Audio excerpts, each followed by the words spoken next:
দেখেন আল্লাহ সুবহানাহু ওয়া তাআলা উনি রাস্তাঘাটে ম্যাজিক দেখায়া এবং গান করে বাঁশি বাজায়া উনি পয়সা কামাই করতেন। জিন্দেগিতে যখন উনার মধ্যে দিন আসছে, কোথায় আমরা আর কোথায় কি, আমি বলতে চাচ্ছি আল্লাহ সুবহানাহু ওয়া তাআলা উনাকে আমেরিকার আমির বানাই দিচ্ছেন। দেখেন দাউদের কাজের কর্ণধার বানাই দিচ্ছেন। শুকরিয়া আদায় করতে বলেন, আমরা শুকরিয়া আদায় করছি আলহামদুলিল্লাহ, এবং এটার জন্য আলহামদুলিল্লাহ, করতেছি যে আজকে দেখেন দাওয়াতের কাজের এই মেহনত কোথায় নিয়ে গেছে আজকে দুনিয়াকে। আমি যেটা বলতে চাচ্ছি, এই মার্কার যেটা আমাদের আলফালা, এটার জিম্মাদার ছিলেন লোকমান সাহেব। তো এই লোকমান হুজুর উনি ছিলেন এই দেশের আমেরিকান, একজন আমেরিকান কালো, ঠিক আছে, এই দেশে বর্ন। দেখেন আল্লাহ সুবহানাহু ওয়া তাআলা উনি রাস্তাঘাটে ম্যাজিক দেখায়া এবং গান করে বাঁশি বাজায়া উনি পয়সা কামাই করতেন। উনি জন্মগত নাগরিক, উনি অরিজিনাল আমেরিকান। জি। তো এই ভদ্রলোক ওনার জীবিকা এইভাবে করতেন। আমাদের যেমন বাংলাদেশে ভিক্ষা চাইলে বাসায় বাসায় চাইলে চাওয়া যায়, কিন্তু এখানে লাইসেন্স লাগে। লাইসেন্স ছাড়া আপনি ভিক্ষা বলেন, বাঁশি বাজায় টাকা নেওয়া বলেন, এটা সম্ভব না। লাইসেন্স ছাড়া আপনি কিছুই করতে পারবেন না।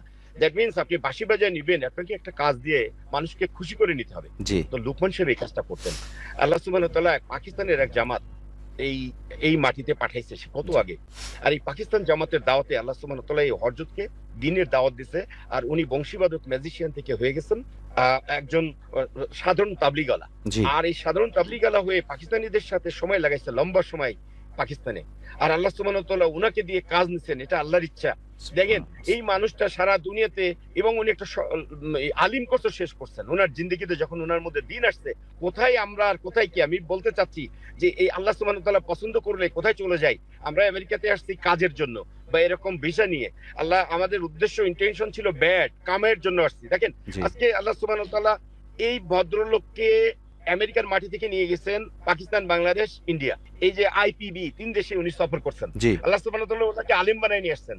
আল্লাহ সুবহানাহু ওয়া তাআলা ওনাকে আমেরিকার আমির বানাই দিচ্ছেন। দেখেন দাউদের কাজের কর্ণধার বানাই দিচ্ছেন, এবং ওনার কারণে হাজার হাজার নন মুসলিম, মানে উনি অল আমেরিকান আমির ছিলেন। বাট ওনার কি হয়েছে, তখন আমির প্রথা ছিল।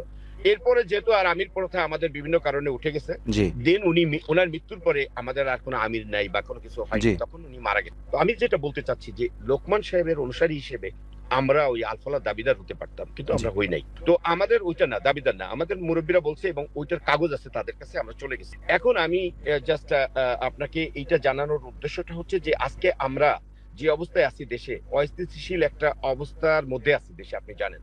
এই অবস্থার মধ্যে আমরা যদি সংযত না হই, তাহলে এই দেশ আরো অস্থিতিশীল হয়ে যাবে। দাওয়াতের কাজ যারা করবে, প্রয়োজনীয় ইলম দিয়ে আল্লাহ তাআলা তাদের কাজ নেবেন, প্রয়োজনীয় যোগ্যতা দিয়ে আল্লাহ তাআলা কাজ নেবেন।